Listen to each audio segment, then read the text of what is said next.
जय परमेश्वर भाइयों। सभी संसार के लोगों को जय परमेश्वर भाइयों। हिंदू, मुसलमान, अंग्रेज सभी देवता लोगों को जय परमेश्वर भाइयों। जय परमेश्वर।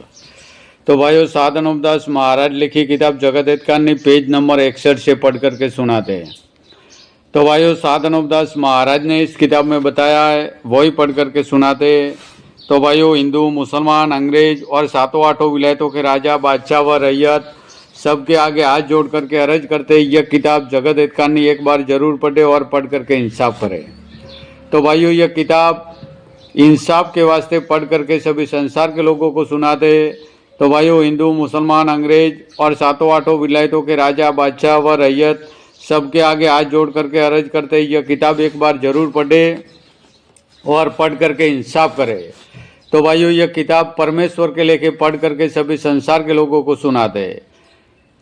तो जरूर यह किताब जगत हितकारिणी भाइयों अपनी अपनी औलाद बचाने के वास्ते एक बार जरूर पढ़े। जय परमेश्वर। ऊ किताब मुफीद आम मौसूम ब जगत हितकारिणी अज तस्नीब साधन उपदास मुत वतन मुल्क मारवाड़। यह जगत हितकारिणी जिसको श्री अनूपदास प्रिंटिंग प्रेस छावनी हरनपुरा में छाप के प्रसिद्ध किया, तारीख 17 अप्रैल सन 1909 जा वैशाखवती 12 सम्मत 1965।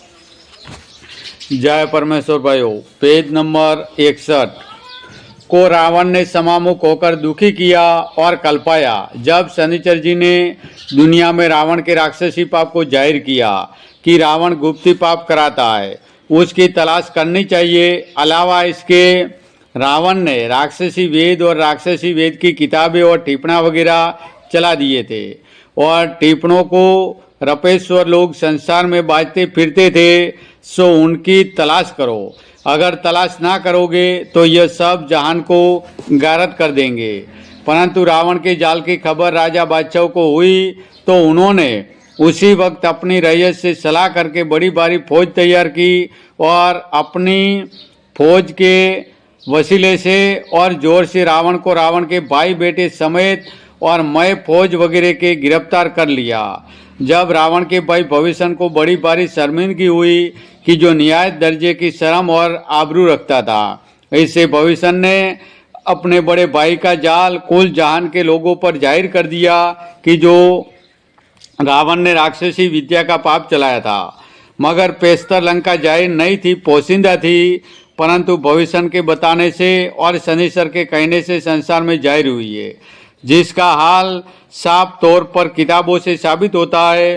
परंतु जब तक कोई भी लंका का नाम नहीं जानते थे, लेकिन रावण के भाई बेटे और उनकी औलाद जानती थी और किसी को भी खबर नहीं थी, क्योंकि रावण राक्षसी विद्या का पाप लंका में कराता था और मय कबीले के और मय भाई बेटों अपने के लंका में रहता था। इससे उनकी औलाद भी अपने बुजुर्गों के मुआफिक ही काम करते थे, क्योंकि जैसा राक्षसी पाप चलाया था उसी तरह से उनके भाई बेटे भी कराते थे।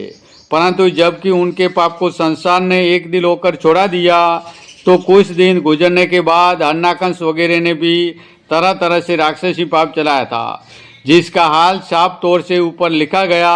उसी तरह अब इन बनियों ने भी बलराजा के बाद से राक्षसी पाप चलाया और सबकी अकलों को राक्षसी पाप से खराब कर दिया और इन बनियों का गिरोह हिंदुस्तान में से रावण की तरह से पाप करने को निकला है। जब से बराबर दुनिया के नाम का पाप करा रहे, जिसकी खबर दुनिया को बिल्कुल नहीं है। परंतु इस कदर अलबत्ता मालूम है कि इन बनियों ने राक्षसी पाप चलाया था। उस जमाने में बादशाह ने जैन धर्म के मंदिर गिरवाए थे, जिसका अब तक सबूत मौजूद है। बल्कि इसका हाल तारीखों से जाहिर होता है कि जिस कदर मंदिर के अंदर पुतलियाँ थी, उनकी नाकें। जय परमेश्वर भाइयों। जय परमेश्वर। जय परमेश्वर।